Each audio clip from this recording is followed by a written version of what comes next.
Hey everyone, welcome to Buzzing About Romance. I am Becky, and joining me for this episode is Jenny. Hi, Jenny. Hey, Becky. And Lindsay. Hi, Lindsay. Hello. And Leah. Hello, Leah. Hi, Becky. I'm just going to get out of the way because Jenny is wearing her meteorologist ish shirt. I hope it's not snowing where you are. It is snowing here. What? It is snowing here. We New York City has 2 feet of snow, and the kids do not have school tomorrow. Well, my kids don't have school tomorrow either, but it was already planned. Did they not have President's Day off? Well, they originally did, but then they ended up going because we had too many cancellations already. And I'm like, so why didn't we but go what on but if this this one wasn't day? planned, that doesn't make This one sense. was planned. This one's like Oh, a okay. teacher in service day, but I'm like, Oh, okay. why did we not take this day away Did instead of the Did your kids holiday? have But Friday? Did they have a delay Friday? I don't know, because Jenny's up on the lake, and the lake Yeah. screws up yeah. every weather pattern is different the closer you get to the lake. Mm-hmm. Um, and it's weird because like Mike's uncle, who's right on the lake, he gets about as much snow as we do. But if you go like 30 miles south of him, they get like dumped on with snow.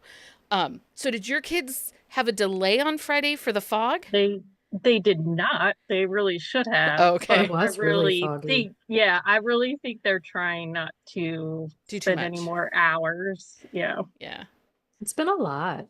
Well, and I Lindsay woke up to posted like 2 inches today, when I took but Sid to it's like mostly melted already, when I took although it is Sid to snowing again. work at 5, there was like a light dusting on the car and on the roads and stuff, but it's definitely been snowing all day and cuz Stanley's outside, having a puppy party.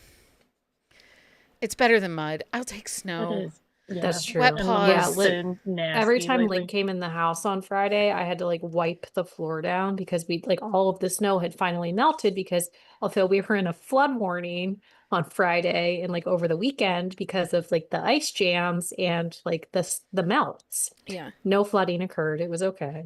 Well, Eh, I had to wipe the floor every time he came in the house because it was so flippin' muddy. Lindsay posted a picture on, I think it was on your Instagram, Mm-hmm. like of your sunset with like, Which is and gorgeous. I'm And like, White Sands. You know what, guys?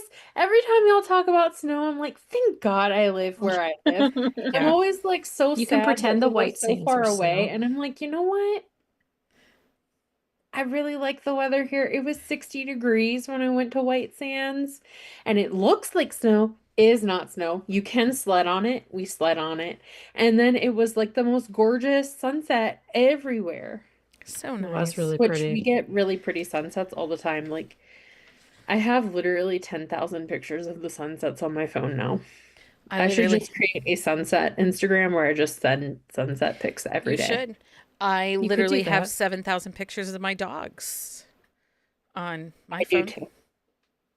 I am really obsessed with my dog. I think I have more pictures of the dog than I have of the kids anymore. Same. My dog prefers my husband, though. I mean, I prefer my dogs. Does that just Link curious? likes me That's the fair. best. Link likes you the best. Yeah, like so when we go to sleep, he will climb up on the bed, but he'll like jump down and lay on the floor. And then when Michael gets up to go to work, Link gets back in bed. Um, Ollie, at the moment Mike is out of bed, Ollie gets up and sleeps on Mike's pillows. Now, Hmm. before he moves, I do pull the blankets up on that side of the bed so that the dog is not laying directly on the sheets or the pillows. Like I try to. You Do you try think? and save it. Do you think Mike Burrier does that for me? Nope. No. No, he does not. Because this morning I got out of bed to take the girl child to work and I threw the covers back and got out of bed, put my shoes on, took her to work, come home. Ollie is laying on my side of the bed on top of the covers that I threw back that were not pulled up. So then for the next hour until Ollie decided to move, I did not have covers. Why didn't you just make him move? I'm sorry. Have you met Oliver? Yeah. I mean, I Yeah. have. Yeah. Big. He's a big boy and if he's asleep, he's asleep. This is true. He does sleep hard. He's he's a busy guy. Um okay. So this week, we're going to talk about books. We have an actual episode planned. But who did research? Not I. Okay. Also, did anybody watch the hockey game this morning? The gold I medal watched game? part of it. Yeah. I woke up this morning for it, and then I had to leave for my workout, and I was like, this better wrap up while I am in this house. And it did. And it did. It was a And good then I game. immediately had to leave. It's probably the most patriotic I could probably be, was for that game. I was doom scrolling or later, like this afternoon, and it was like this conversation, and this lady was like, my husband asked me if I watched the men's win. She's like, and how exciting it was, and she made a comment about how the women had won like a couple days ago, and that was like very exciting too. And like their son called him out on the fact that it was herstory instead of history in that moment. It was really funny. The women's game was really good. I watched that whole game. It was such a good game. Such a good game. So good. And it was very exciting for them. Yeah. Did you see like the win, like brothers and their dad, like with their sister after the win? Yes. It was so like sweet. I just loved watching them. They were pretty funny. Like how excited they are for her. Yeah. Okay. So we have an episode planned. Actually going to talk about books. So we're just going to start with a question here. When does a romance series go from beloved universe to please let these people rest? That is the topic we're going to cover tonight. Because we're talking about the perfect number of books in a series. What makes a series works for us, and what series will we accept absolutely zero criticism on? Not constructive, not nuanced, not just a thought, zero. These books, this series, we will take zero criticism on. For example, Winterville by Carrie Elks. Nobody can say anything bad about that series. It is by far superior than any other series out there in existence. And I said what I said. At me, sister. Let's go. So on this episode, we're going to dive into the art of the romance series. How long is too long? What keeps us invested? And when we go quietly dipping out, and the fictional worlds we will defend with our whole chest. And you know what? It's funny because I can tell you probably which is Jenny's, probably two series for Jenny. You probably can. I can guess Jenny's. I can probably guess one of Lindsay's. Leah's, you're probably is the one that's probably the hardest for me to guess. Series without criticism. Oh, well, yeah. But I mean, I'm fairly certain I can guess Lindsay's and I can guess two of Jenny's. I think part of mine is my gremlin, chaos gremlin side. Probably. So let's just start. What is the perfect number of books in a series? And I kind of broke them out and gave them kind of titles a little bit. Mm-hmm. So the Sweet Spot series for me, 3 to 5 books. After we get past 5 books, I start to wish that it was like a new series. It can be a spin-off, but just a new series. Also, it's hard to keep track of people. Well, so here's my thing. I've been thinking about this like since we talked about it. And then I was looking back at series that I really like and series that I love and series that are meh and series that like, it depends on how the series is structured for me, how many books can be in it. So if it is a series of standalones that like the world is the same, but there's very little overlap to the characters.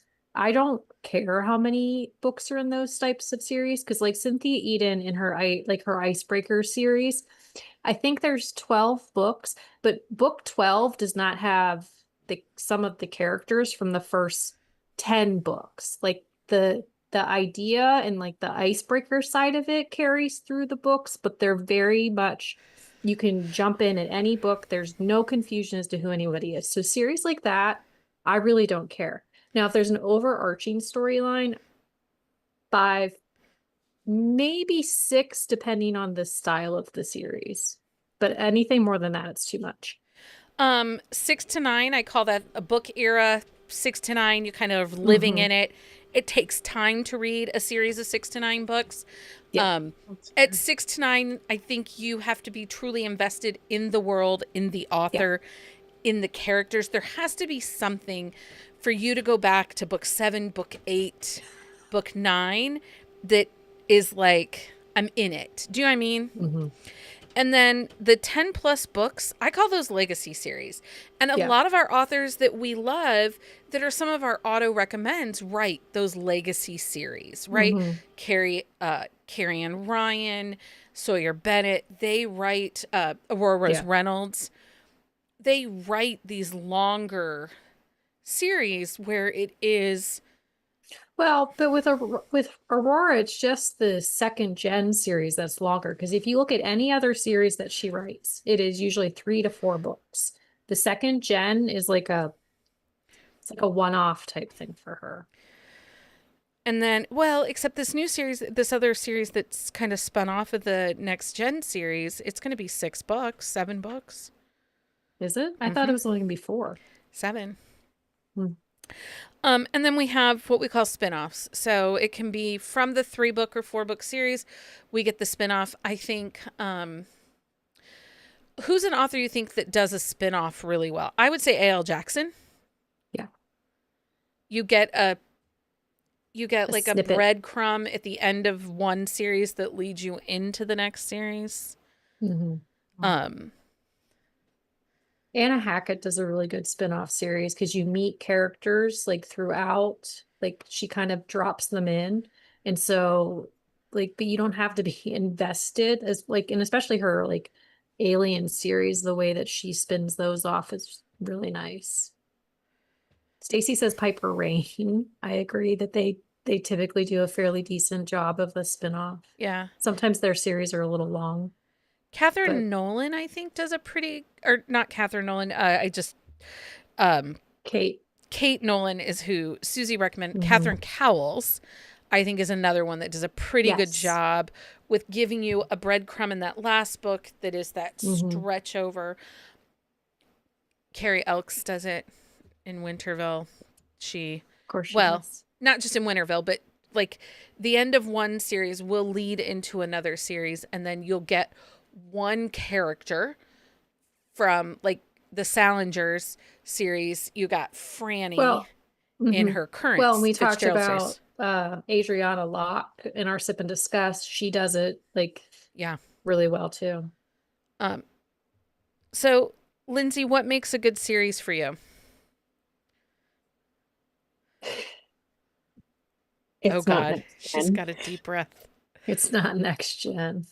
It's not next gen. Like my hot take is this, like if I haven't read any next gen series that I like, I feel like they lose so much steam, and I think that like on the whole, I'm really not gonna like those. And as far as like series go, I don't really read many like series anymore. I like really just piecemeal through it because like part of the problem I have with like I don't know that there is like a sweet spot, but like what I want from a series is like consistency. And like a good example of this is Susan Stoker, the Mountain Mercenary series. Like that series, all of the books hit except the book that's like I forget Harlow's book. And that one like just it didn't have like the same cadence, the same energy as the rest. Like it's the stalker at the women's group or the women's home one. And it just like it didn't like I get how it ties the story together, but it just felt like so disjointed from the rest. And like I felt like usually in a series I feel like there's a lull book or like a book where they're just throwing it in. And like when I was thinking about this and I was like even series that I used to love like Cloverleaf Farms, like there was the 4th book in that series I felt like really didn't hit very well, and then like the 5th book was good but it wasn't great, and I just felt like that series, like looking back on it, I loved it at the time, but like now I'm like I'd never reread books 4 and 5 because they were exciting when they came out, but like I don't care about them now. So I think like for me, like if it's like for me to really love a series, it has to be something I'm gonna like reread a lot of the books. And I think there's just not like a perfect series for me, And I maybe. think it's incredibly hard, especially if we start talking like the Legacy series, these 10 book plus. I would even say Yeah. 7 books plus.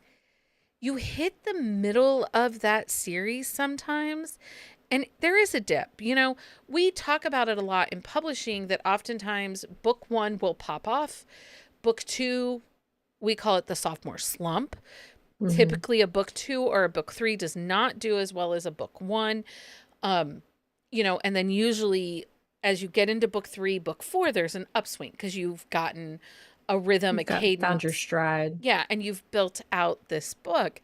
And it's very rare that you will be, I think it's very rare as a reader, at least it is for me, to go into a book 2 and be like, oh, wow, I like that way better than book 1. I mean, that rarely happens for me. Hmm. I feel like there was one that we had that happen to us with, and now I can't. I it's definitely happened a couple times. Like it like you said, it's not like something that happens very often. It's a rare occasion, but every once in a while, like the book 1 will be good, but book 2, it just really hits and like everything that you need. I can't think of any series off the I top of my can. head Go either, but ahead. What do you got, Lindsay? Danica Score Her Heart is book 2 in that series, and that is like the most yes, But banger Danica's have book 2 you is read very book her of good. that whole series. rewrite on She rewrote, Game yeah. On book 1? Have you read book 1 since she Okay, cleaned it up? Score Her Heart is so good, Becky. Like I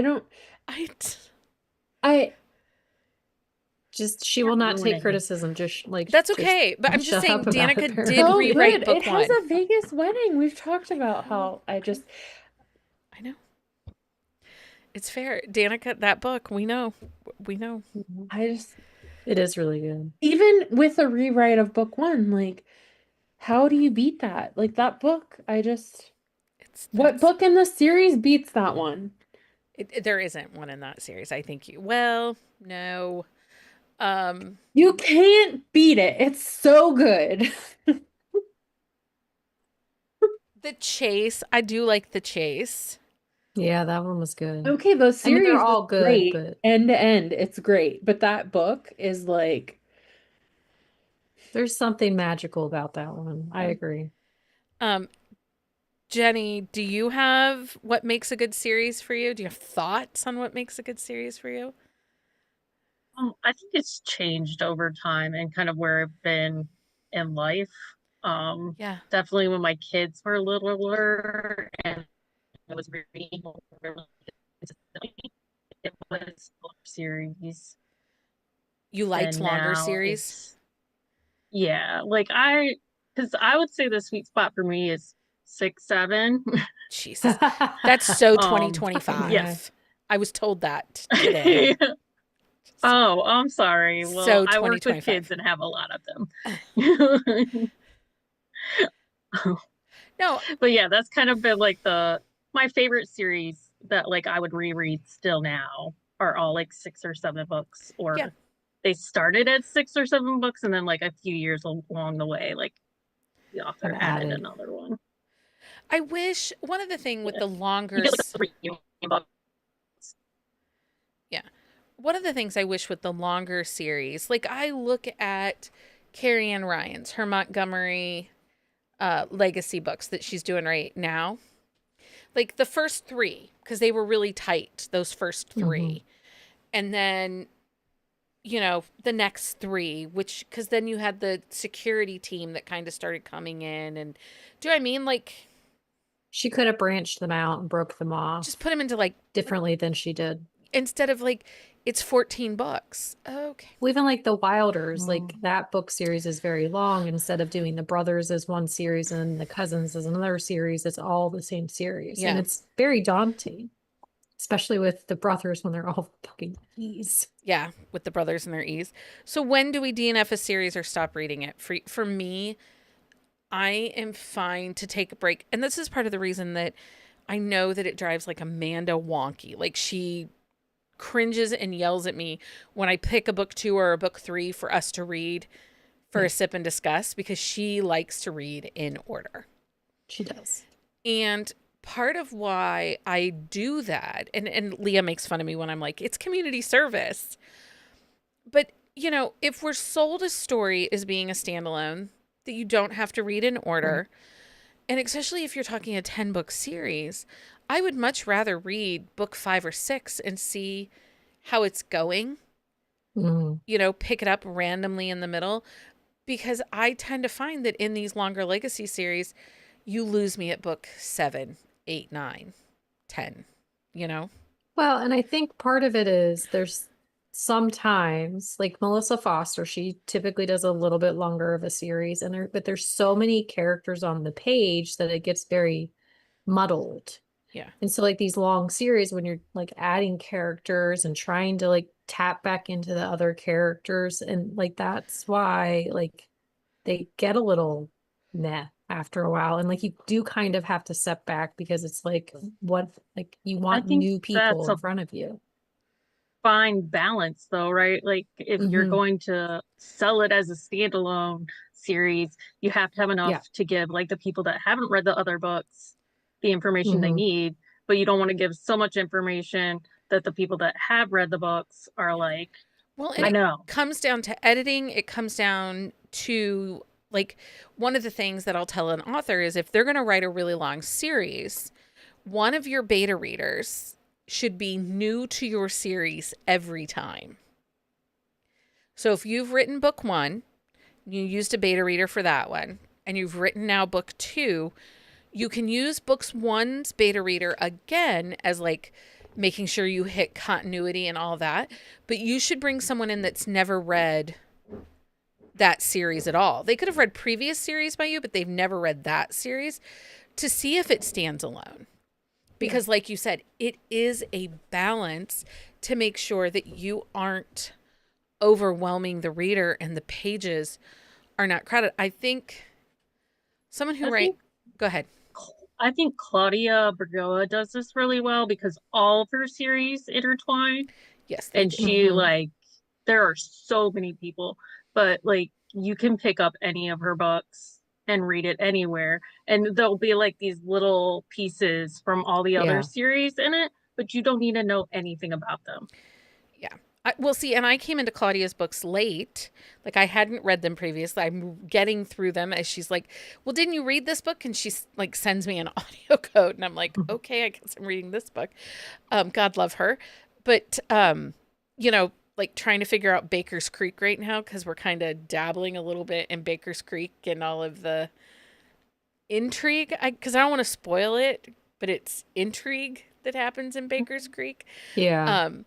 There's a lot of mystery, like with everything. Well, she's good at that. If you like messy and suspense, and you read Claudia Bergoa, that's all I will say, because she likes messy. She likes messy and suspense. Well, she likes like tragic backstories. Every time. But she is one who she occasionally, like, she doesn't really delve over that 5-6 book range either for a series. Like Jenny said, her series are all intertwined, but they're intertwined in a way that makes sense, but she never really goes over that 6 book. Well, and I think you can pick up book 4 and you're not lost in her world. You can, yeah. And her pages, I don't feel like her pages feel crowded. Lindsay, what's a DNF on a series or a stop reading for you when they just piss you off? I mean, it depends on the day. It really just depends. Like, I am just a complete agent of chaos with my reading now. Like, tell me to read book 8 in a series of 25 and I'll do it. Like, whatever. I don't want it to be a secret cliffhanger. If it ends in a secret cliffhanger, it's done. Worse.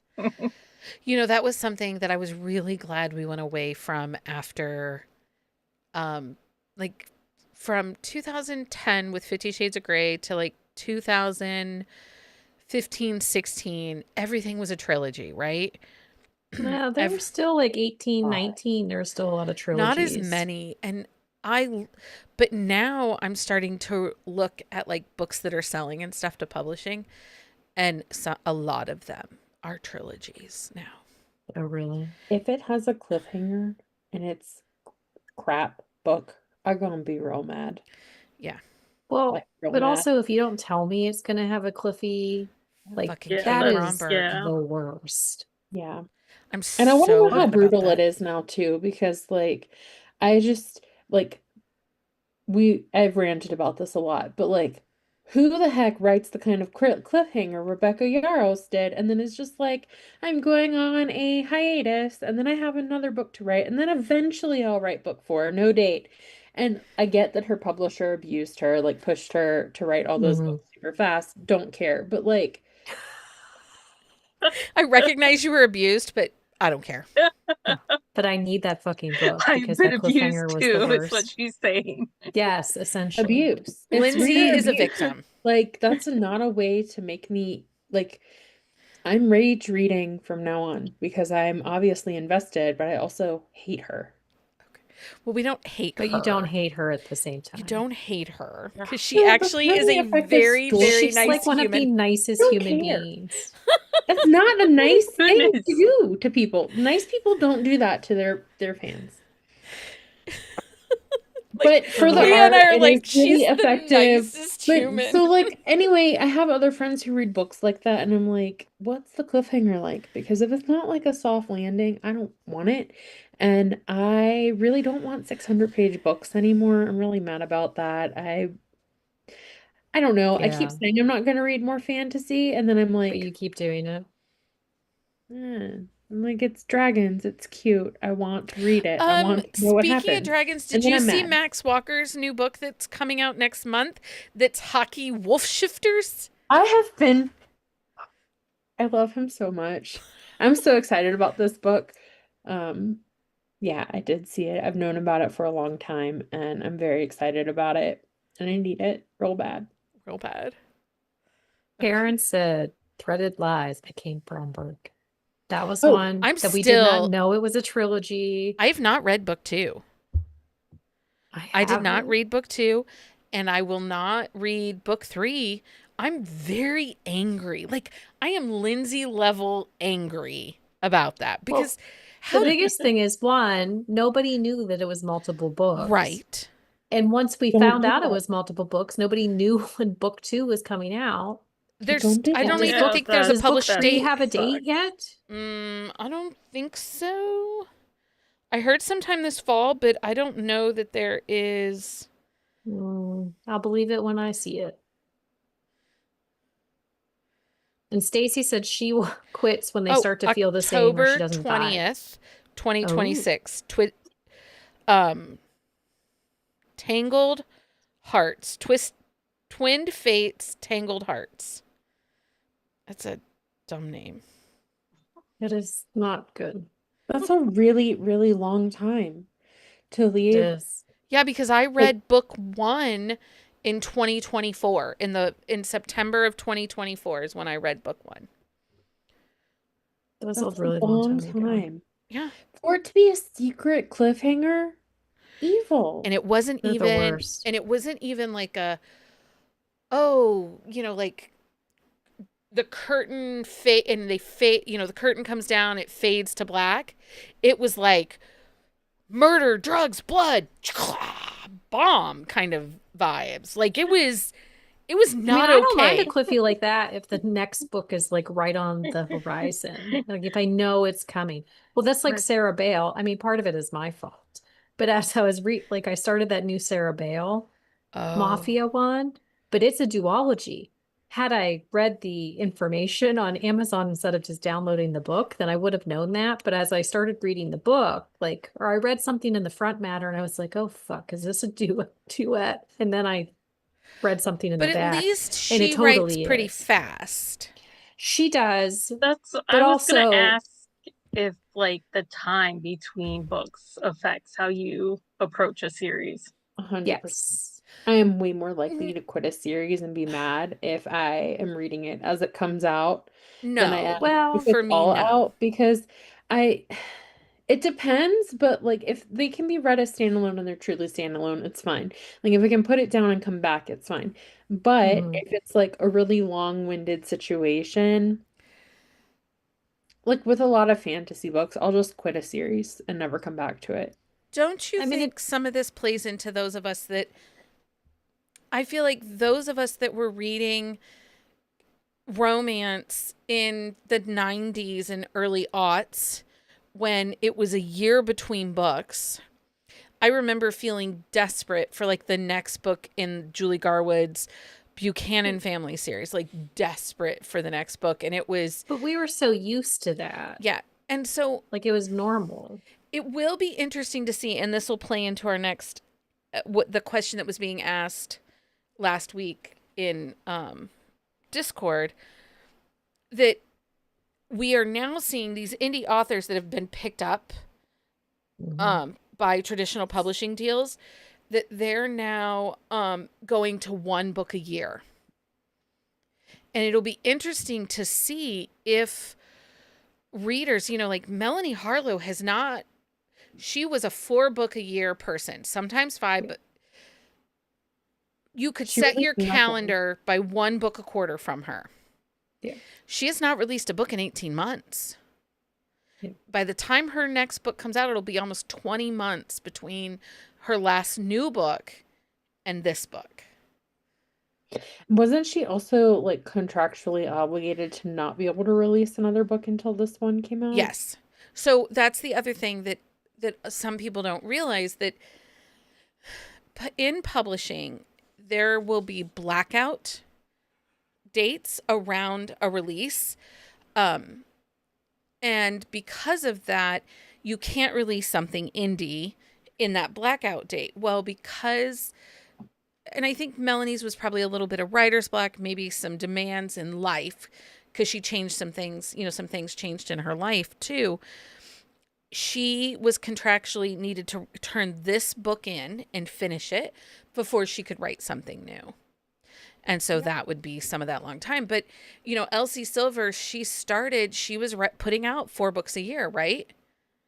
She's going down to 1 book a year now. Lucy Score, 1 book a year. We got her last book, last May?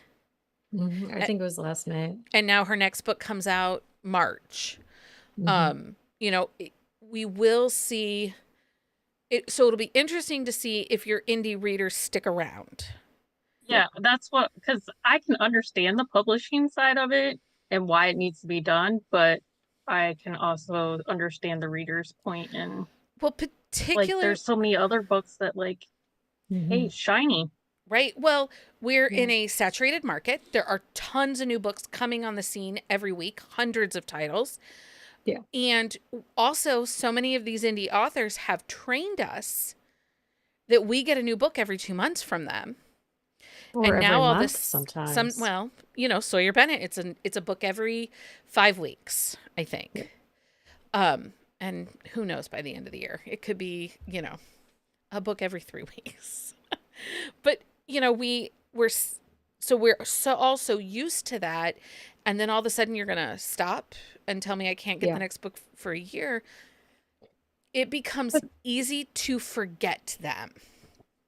The books are very different when they're published that way too, because like with Elsie Silver in particular, like her indie books, like specifically her first series that she wrote, those books were really well written.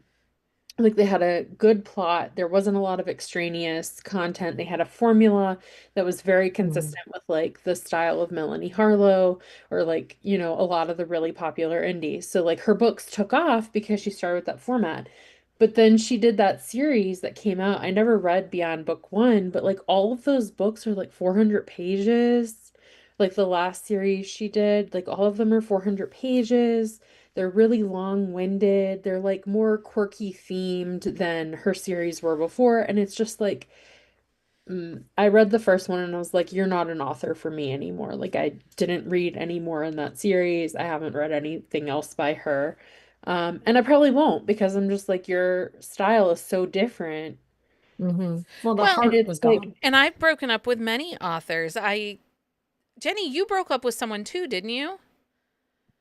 Did you? There's quite a few authors that I've just like gone I back had to. Avery Flynn, she didn't know it, but we were on a break for a while. Now we're not on a break anymore because I really liked Anger Bang and what was the other one?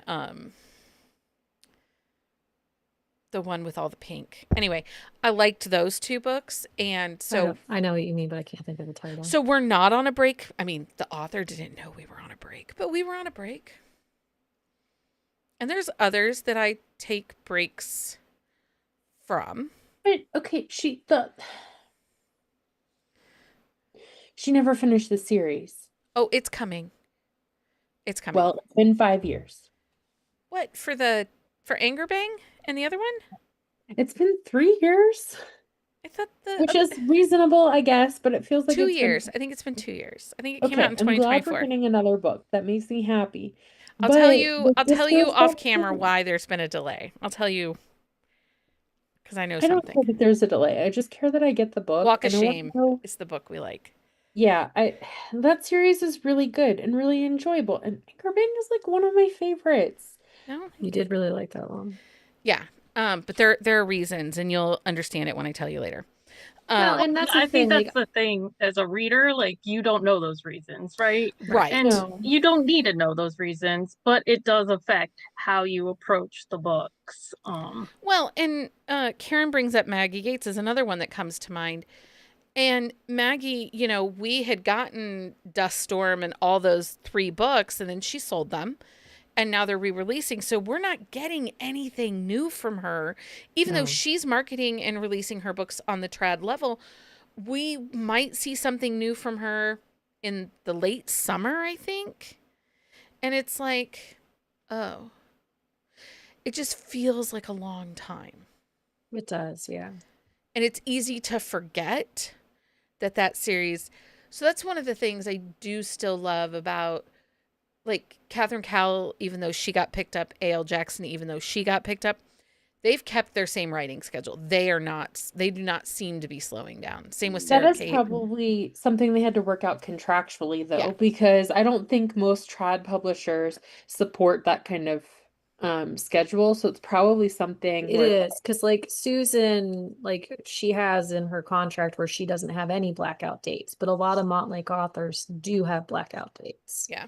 But like you figure Susan released a book last month or this month, she has her Montlake book coming out in March, and then she has another one in April. So blackout dates mean nothing to Susan Stoker. But she's also but Susan Stoker, yeah. she like is she also could do Susan that. Stoker, yes. Yeah. But I mean, it was something that she had to work into her contract. And Lauren Rowe, that's why she hurried up and released Coming Home.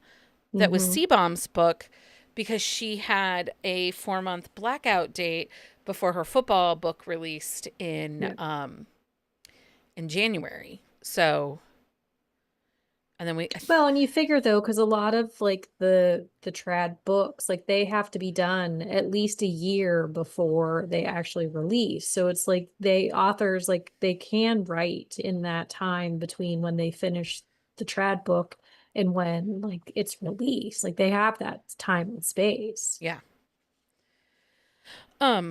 Okay, so let's talk about these series that you refuse to accept any criticism on. Your favorites that if somebody doesn't like it, they're just wrong. Like, Jenny, what might be one of those series for you? Knitting in the City by Penny Reed. That's Lindsay's. You can't have that one. Fine, then Winston Brothers by Penny Reed. I thought you were going to be the Penny hashtag Reed. series from I'm Cambria. Like, the one, yeah. Hashtag is The here. things that she has on the shelf Junkie is and here. nothing else. Yes, exactly. Knitting in the City was my guess for Lindsay. I feel like, Lindsay, I think that's the only series I've never heard you grumble about any of the books in. because it's perfect. Okay. It's just perfect. No notes. It also has a next gen book that she enjoyed. I recommend that book so much. And it's always free. It's always free. Perma free. But you know what? She didn't give a the way she handled that next gen, that is very on brand for her kind of storytelling. The reason next gen doesn't work is because usually like the way authors write now, there are many indicators of the date and time. So when you do a book in 2018 and then you turn around in 2022 and publish a next gen series, nobody's buying that it's a 20-year gap. Like you were not listening to Midnights by Taylor Swift in 2018 when it freshly came out and then jumping That's why ahead you don't 20 use pop years to culture like music that doesn't references. even exist. Like you can't do that. If you use anything like that in your story, it doesn't work. And people know that. And like the way they do like texting and communication in the books, like it's so hard to do a next gen that sticks. But Penny Reed, I have no like she thinks about that. The way her books are written, they are pulled out so there's like general references to things like I love the intro to Neanderthal Seeks Human where Janie's in the bathroom and she's like, "My life is a sad country song right now," and like you get the gist of like what she's But saying. no song is Like, specifically mentioned. right, exactly, and like she does that. So like her, and then she doesn't force you to read 20 kids worth of books. Or even like 3 kids worth of books. Like if it's just so hard to make next gen work. And I just Mhm. don't like I don't have any situation where I feel like it's really worked. It's fallen flat. Like for every author that I've read a next gen book, it's been A so really flat. shining current example is Sarah Kate. You know, her Phoenix Club series went gangbuster bonkers, right? We had Praise, we had Give Me More, Mercy, Highest Bidder. Like they went bonkers. Book one of that series, of the next gen series that took place in France, it didn't hit the Kindle Top Mhm. 100 in the first month of release.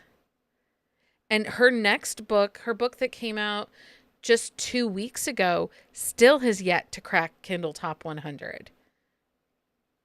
And that's a different series, but I do think that that is something like, I think people are bored in the next gen. Like, give us something new. And I know that you talked about it a little bit, Lindsay, when we did review some of those new Melanie Harlow books that were next gen. The storylines felt a little repetitive to the originals. And it Very wasn't repetitive. just like drawing inspiration. It felt Or even like a like, parallel. Yeah.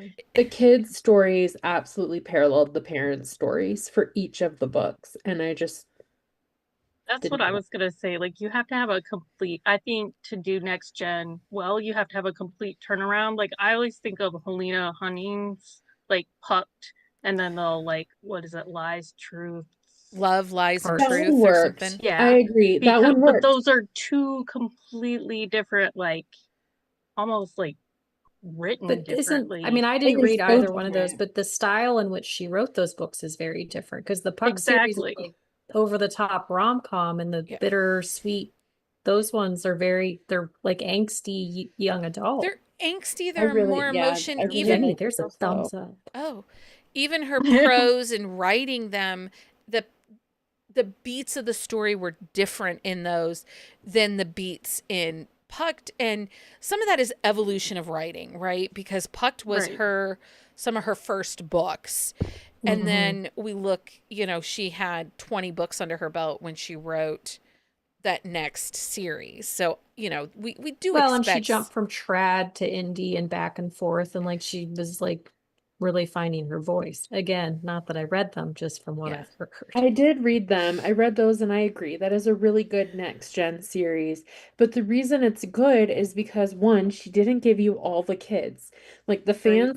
the pressure that authors get for fan service is Hmm. insane. Well, I Like do it's think that, insane. well, her current series that she's writing right now, she's it's done. The last book comes out next week. And then she's going into the next 3 books of the next gen because Romero's son is on the Toronto Terrors team now. Okay. But see, there's But space it's going to be out a new doing series, it though. in a Like way she's that not. makes sense.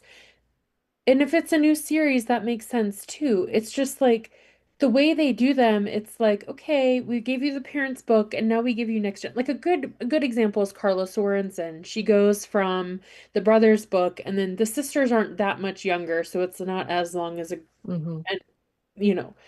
Um, but the sisters series,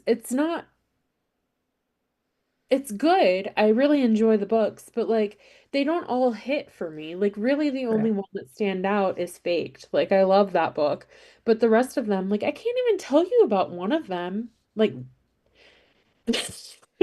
like they're not memorable. Like they don't stick with me because like it's hard again, it's like hard to do like the jumping forward, and then when you build a world that's that interconnected, it's not that I dislike any of them. It's just that like for me to really connect with a series, like I have to be able to remember it. And like I Well, can tell but you everything about knitting in the city. But like But I will say with Carla though, she did like she went to the girls' books, but then she spun into the Wilders, and the Wilder yeah. series really hit a lot of high notes. Yeah, I love the Wilder series. That one's really good. Um So But she also writes like she doesn't just write one thing at a time. And that's the problem I have with like the next gen is because like authors get you can tell when it's a fan service project versus like Mm-hmm. a passion project for an Yeah, author. And it just gets so messy and it's so like I phoned don't in. know. Like it's just yeah, it's definitely phoned in. Like Juliet Cross, her Southern Comfort. I don't even think that series is going to continue. I think it fell I flat didn't for even a lot read of that one. people. I read it and I don't have nice things to I say, so think I won't. you read it But and then complained about it, and I was like, yeah, I don't need to waste my time on that. yeah. Um, well, now Zoe York, I don't mind her spin-off next gen stuff because like the daughter spun off and it launched like the Ainsley Booth hockey series Mm-hmm. when her from her Restless series that she had as Zoe York. The the daughter from the But I first think book part of spun it is the off way that she writes too, is like she doesn't do a ton of like modern or current like event, pop culture kind current of things. events, things like that. She keeps, I mean, there's stuff happening, but it's vague enough, or she uses like generalities in the way things are like things are happening. And so it's like you don't feel that disconnect. And that's part of the problem with some authors who use so many like current things happening, like whether it's music or I don't mind an author who is using like oldies music or like music from like the 70s, 80s that like the people are really interested in because like those are past like music. Like I would anybody can even say listen to those music at from any time. 10 years ago is fine. Yeah. I would even say It's music just from that 5 modern like years pop ago is culture. fine. But if you're using if every music reference in the book is one artist or is everything that is currently Mm-hmm. trending, like the amount of times that I read like, oh, put it on TikTok or whatever in a book, I want to pitch it out a window because yeah, That's fair. TikTok has been here for, you know, 6, 7 years, but Yeah. we don't know exactly what's happening with it. We don't know, We don't know where it's going to be in 5 years. I do like when an author makes a vague reference to Facebook but they won't call it like Well, Facebook. and I don't mind an author who creates a new name for like the social media platforms Yeah. because it's like who like you know what it is, but like it's Yeah. something Yeah, different at and the then same they can time. make it into whatever they want, Right. right? Yeah, Like exactly. yeah. Because who wants to read Twitter in 2026? Like Well, I I see mean, the technically word Twitter doesn't exist anymore, right, but so I hear like I read a book and it says Twitter and I'm like, "Jeez, that did not age well." Or he drives a Tesla, really? No thanks. That's a red flag. Leah, before we have to go to the next thing, because we are chatty tonight, what is your series you will not accept any criticism on? if I don't have one because I couldn't narrow it down. So there isn't one series that you're like, every book in this was superb and what I needed. Well, anything that Anna Hackett writes is superb in what I needed, so I will take no criticism on anything that she Anna writes. Hackett. How about okay. that one? When Becky first asked about like what is the sweet spot number in a series, I was like thinking however many books Anna Hackett puts in the series. But one of hers is 11. Like there are 11 books in the like Norcross series. But is that the wrong number of books for the series? Well, no, because it's It's amazing. however, the It's answer is amazing. however many books Anna Hackett puts in the series. Yeah, she is an author that I will take no criticism for. That's fine. Because there's just something that I mean, I don't love every book as much as other ones, but I don't care because they're amazing. They're also, you're not investing 400 plus pages into these books. No, like her Don't longest need to books read, might they move so maybe fast. 300. She's like a 265 sweet spot most of the time. Love it. So It's perfect. we know what Lindsay and Leah's answer is going to be on this question, Jenny. So I'm going to ask you, what series would you reread right now without thinking twice? If I said reread it right now, what series is that for you? It's nerd. Hashtag Nerd. Yeah. Yeah, I always read that one when, especially like when I'm really down. Yeah. It's I will admit it's not like over the top, like amazing writing or life changing. It's just, But there's something about it that yeah, it's works for me. It's a comfort. It makes you Yeah. like happy. It brings you joy.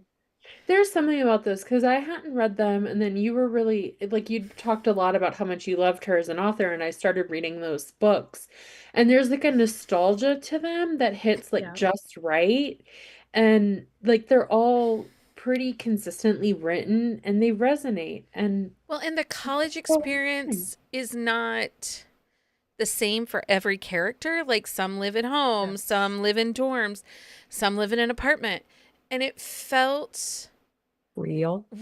and you feel seen in that series.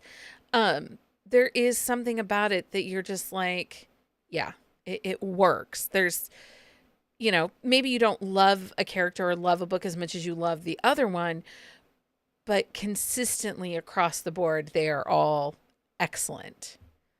Yes, and then you see like the bad people get what they deserve. Right. So She that's does have a always little bit of helpful. pettiness, which is probably why Jenny likes her a lot. So His petty pants are the best. right now, I shared this last week.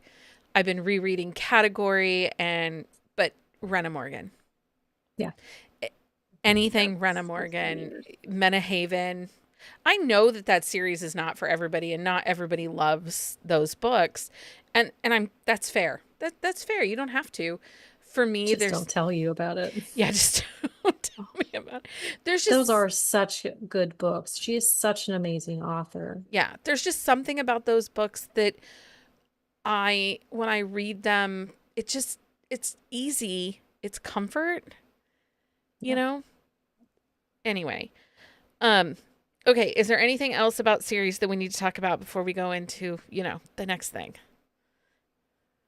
No? Okay, read Winterville. Okay, it's that time. It's that time for Book of the Week. Book of the Week time, Lindsay. What's your book of the week? I have read nothing I like this week. Do you have a book you want to fight? No, I feel like there has to be something about it that is memorable for me to want to fight, and I just like to forget. It's a bad It's week. not like a bad week. It's just like the most I read a book club. Well, I'll tell you about my book club book. I read The Odds of You by what is her name? Do you remember her name off your top? No, I don't. No. This is how memorable the book is. And I go, no. Was it Kate Odds Daniels? of You by Kate Dramis. And you know what I said at book club? No, we don't. Why don't you tell us? Said that for a girl who has the opportunity to get with her movie star crush or whatever the situation is, instead of the kiss and him being like you're a mistake, they could have just like gotten together then, because like that would have been way more realistic to me than the slow burn situation with this allegedly hot movie star actor who's like attracted to her. And you know what, that was my whole takeaway on the whole book. Don't you just hate it when you read a book and you just want to be like, just fucking do it? Like, honestly, just I was do just it. like, when they kiss and he's like that, I was like, why did you write a whole book about this douchebag? Like, that's not a redeemable quality. Like, the only good thing about the book is that it had a pretty edge. Okay. Lindsay's in it for edging. The sprayed edge. Edging. Leah, what was your book of the week? A good edging is always good too. My book of the week, because I read like 2 books. Dance of Monsters by Jagger Cole. It is unhinged in the best possible way. Okay. Like there's primal play, there's some knife play. It is not a Jenny book by any sense of the word. Not one thing you said made me think it was a Jenny book. It is like the antithesis of what Jenny should be reading.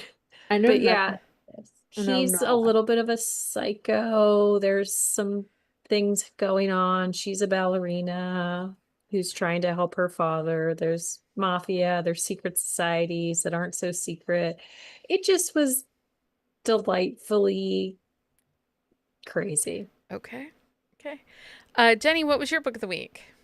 I read a YA romance, just kind of see what the kids are reading. You sound like a grandma now. She really does. I mean, I read Lights Out by Jenny Fletcher. It was book 2, I believe, in a series, which that didn't bother me. But I don't know. There was like no connection between the main characters. Like they both had overarching storylines and found some semblance of like where they should be in life, but there was like nothing between the 2 of them. So I got to the end and I was just like, okay. I did not have a book of the week. This was just, but it's been a week. I'm playing. I feel like I say that every week. But... Right now it feels like that, but I'm playing some killer Animal Crossing. I've tried some different audiobooks, but you know, it's Animal Crossing is winning. I did read a good nonfiction book. Oh, what'd you read? Unbearable. Oh. It follows the story of 5 pregnant women in the United States and about the healthcare they receive. It's not a comforting story. No, but I would think not. Yeah, but it was. Now I have been listening to a ton of podcast Betrayal. It's bonkers. If you decide you're going to listen to it and you have triggers, please message me specifically about season 5, which is the current season. And then I did watch the documentary, the America's Next Top Model documentary. And there's a really great podcast that came out last fall about the behind the scenes. And they actually have Tiffany, an interview with Tiffany on it, which is the one that Tyra screamed at. Oh, so, okay. Yeah. I couldn't remember which one she was. That was Tiffany. Because I did watch a lot of that one. Stacy says, those young whippersnappers. Nope. Okay, so make sure you are back here Wednesday night. We have special guest author Ashley Bennett joining us to celebrate the re-release of Muscles and Monsters, 9 p.m. Eastern Standard Time, right here on the YouTube. It'll be in your podcast feed later that evening or first thing Thursday morning. One of the things I'm interested to find out about her is she's one of the few that sold the books to Trad. She took down the indie releases. So it's been off of for sale since she sold it, and now it's being re-released, which is a little different. That's not typically how it's happened. Yeah. So, and I did read that, but it was a reread for me. Not much has changed. There definitely was some tweaks, but not much has changed. But it was a delightful read. We love monsters. For a list of books we talked about this weekend, please visit our On the Shelf show notes at buzzingaboutromance.com. Don't forget to follow us on social media for more updates and join our community of romance enthusiasts. Before we say goodbye, I do want to mention Sawyer Bennett announced yesterday that she is now co-writing a series with Bill Keenan. He was our guest here during our Heated Rivalry discussion. He and Sawyer have teamed up to write a new hockey series.